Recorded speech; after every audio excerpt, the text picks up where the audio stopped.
আমার নাম সুমন্ত মিস্ত্রি। আমার নানা মধুসূদন গড়ামি। হয়তোবা সে যদি জীবিত থাকতো তাহলে এখানে সে থাকতো, তার পরিবর্তে আমি আসছি।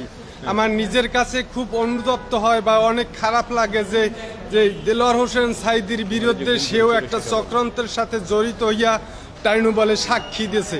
নিজেকে কখনো আমি ক্ষমা করতে পারিনি, কারণ সে এমনই একটা ব্যক্তি ছিল। আপনারা সবাই জানেন তার ভিতরে রাজাকার তো ভালো, দুর্নীতির কোনো অভিযোগ তার ভিতরে ছিল না। কিন্তু এই যে আওয়ামী লীগ সরকার বা প্রধানমন্ত্রীর চক্রান্তে সে একজন রাজাকার হয়েছে। সে দীর্ঘদিন জেলখানায় কাটাইছে এবং মৃত্যুর আগ পর্যন্ত সে জেলখানায় ছিল।